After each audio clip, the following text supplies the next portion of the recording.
Napakaganda at feeling diva. Ganda Wanda.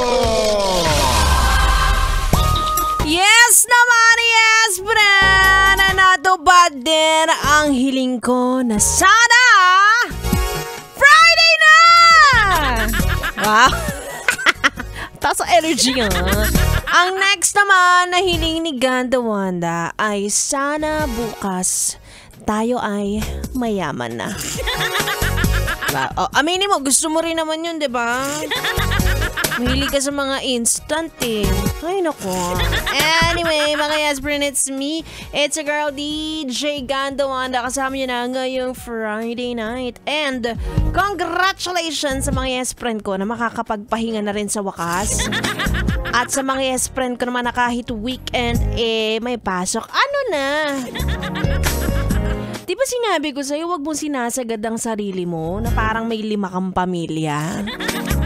Diba? Alam ko naman na kahit isa ang pamilya, ang hirap-hirap pa rin mabuhay. Pero kailangan mo pa rin magpahinga. O magpahinga ka rin o kaya naman ilibre mo ang sarili mo bukas. O diba? Sabado, linggo, hindi ka naman matulog ng mahaba. Pero mas pinili mong jumuti, diba?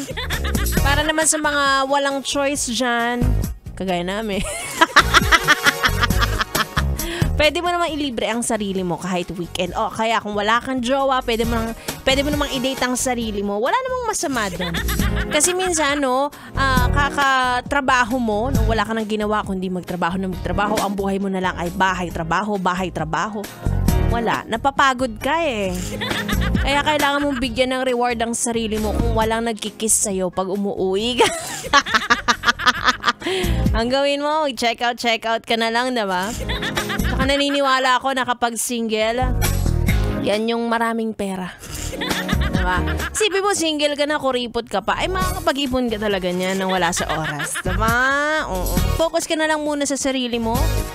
Ano pa bang pwedeng gawin kapag single tapos weekend? Pwede ka mag-gym, ganyan. Diba? Magbuhat-buhat ka, ganon. O, tumakbo ka, maraming tumatakbo ngayon. Ano pa ba? I-date ang sarili o kaya i-date mo ang ang magulang mo, ganyan. Aray. Parang kukunti na lang kasi gumagawa niya. Para lang maging fulfilling ang iyong weekend. O kaya naman i-date mo si Ganda Wanda. Ako na, nag-ipresenta na ako. Gusto ko sa fine dining restaurant.